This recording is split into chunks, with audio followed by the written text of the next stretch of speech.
আসসালামু আলাইকুম। হঠাৎ যাত্রাপথে এই শহীদ স্মৃতি স্টেডিয়াম সরকারি প্রাথমিক বিদ্যালয়ে যাওয়ার পথে এই ভাইকে দেখতে পেলাম, দেখে খুব ভালো লাগলো। আসলে শারীরিক প্রতিবন্ধকতা কোনো বাধা নয়, ইচ্ছা থাকলেই মানুষের দ্বারে দ্বারে না ঘুরেও নিজে কিছু করা যায়, সেটা তার জ্বলন্ত উদাহরণ এই ভাইটি।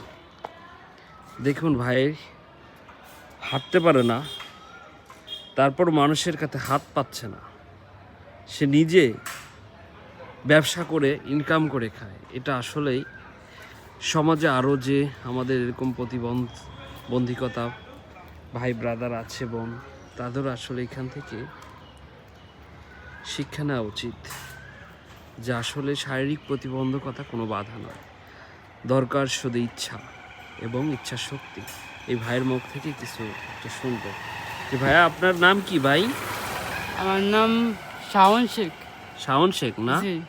আচ্ছা আচ্ছা, আপনার এই অবস্থা কবে থেকে, জন্ম থেকেই নাকি? না, ছোটবেলায় আম্মু বলছিল যে টাইফয়েড হয়েছিল ছোটবেলায়। আচ্ছা আচ্ছা আচ্ছা, টাইফয়েড থেকে এই সমস্যাটা হয় না? জি।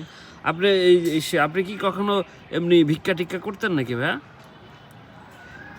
এরকম মিথ্যাটা বলে তো লাভ নাই। না, না। বাসার মধ্যে ঢুকে বলতাম আমি ওষুধ খাবো, আমার কিছু পয়সা দেন, এই আর কি বলতাম। ও আচ্ছা, কিন্তু তারপর থেকে যখন বোঝা শিখছেন তখন এইগুলো আর হ্যাঁ, করেন নাই, এখন যখন নিজে বোঝা- আর কি ব্যবসা যখন খুলছেন বোঝা না? আসছে, তখন আমি নিজ ঘরে যাই, আম্মুকে রাজি করাইছি যে আম্মু আমার নিজের টাকা দেই, আমি বাজারে গিয়ে কয়েকটা জিনিস কিনে বিক্রি করি। আচ্ছা, সুন্দর সুন্দর ভাই, ভালো লাগলো আপনার কথা।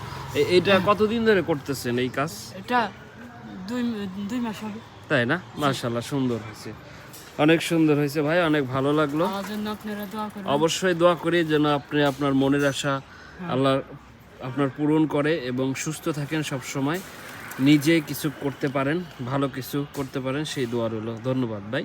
আচ্ছা, ওকে, আসসালামু আলাইকুম। ওয়ালাইকুম আসসালাম।